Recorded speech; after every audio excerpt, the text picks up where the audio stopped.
L'année 2015 s'annonce sous des auspices difficiles pour la production allaitante. Donc on est effectivement sur une baisse des cours depuis l'été 2014.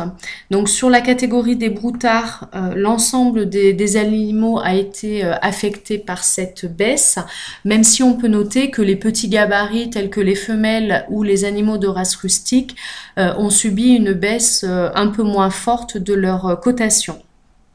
Donc ce constat, on l'a fait également sur les comptabilités. Donc celles qui vont arriver en fin d'année 2014 commencent, on va dire, à amorcer cette chute, sachant qu'on devrait l'observer de façon beaucoup plus nette sur les comptas du premier semestre 2015, avec une baisse minimum des prix moyens des broutards de l'ordre de 3 à 5%.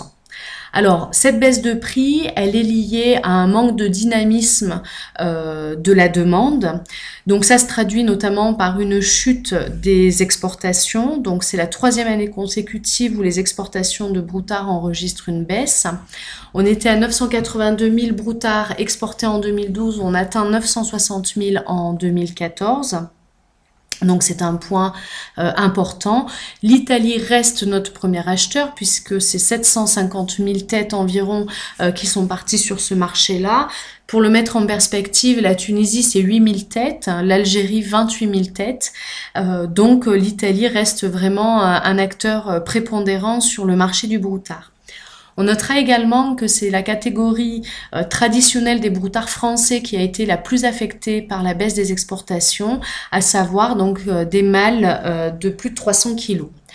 Donc tout ça, ça nous amène à penser qu'on est face aujourd'hui à une évolution de la demande et notamment une évolution vers des produits un peu moins bien conformés ou en tout cas des produits à plus bas prix.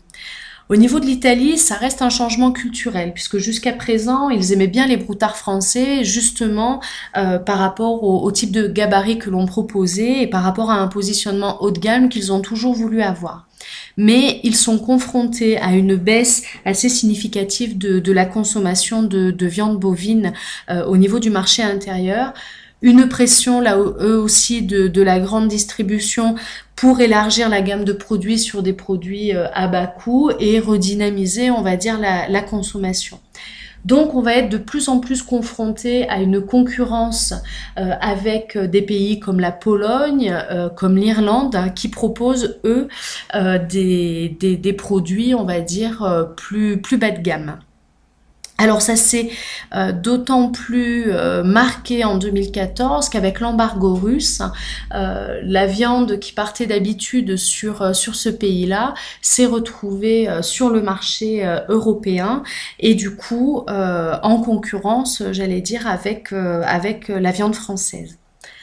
Enfin, on notera que certains pays émergents montrent aujourd'hui clairement des préférences sur des animaux de petits gabarits. On peut évoquer par exemple l'ouverture des frontières de la Turquie pour des animaux de 250-300 kg. Alors du côté des vaches de réforme, la tendance est la même, tendance baissière des cotations depuis le début d'année 2014. Donc aujourd'hui on enregistre une baisse de l'ordre de 100 € donc sur le prix moyen des réformes entre les comptas de fin d'année par rapport à celle du début d'année. Cette tendance devrait elle aussi se confirmer puisqu'aujourd'hui on enregistre une décapitalisation assez nette des réformes laitières notamment. Donc on a une offre plus importante qui exerce une certaine pression au niveau des cours et même s'il s'agit aujourd'hui de réformes laitières, les cotations devraient suivre également pour les réformes allaitantes. Entre 2013 et 2014, les effectifs femelles ont progressé, donc on devrait voir aussi du côté des broutards une augmentation de l'offre, notamment au printemps. Alors, quelques signaux positifs, c'est que malgré la crise économique, la consommation de viande a plutôt bien résisté. On a notamment une ascension de la consommation de viande hachée qui est relativement remarquable. Et du côté du marché du broutard, on le sait, c'est un marché qui reste très élastique et qui peut réagir très vite aussi à l'ouverture de certains marchés. Donc aujourd'hui, c'est une bonne nouvelle quand l'Algérie annonce qu'elle va rechercher donc 10 000 animaux sans droit de douane. Donc ça peut permettre, j'allais dire, au marché de réagir positivement. Donc ce qu'il faudra suivre en 2015, on l'a dit, c'est l'actualité laitière parce que une chute trop forte du prix pourrait encourager une forte décapitalisation des vaches. Les négociations avec la Russie pourraient aussi engendrer un désengorgement du marché et notamment des veaux de l'Est. Et l'accord qui est en discussion en ce moment entre l'Union européenne et les États-Unis pourrait avoir également des conséquences sur notre marché intérieur. Donc il faut suivre les décisions qui vont en être prises.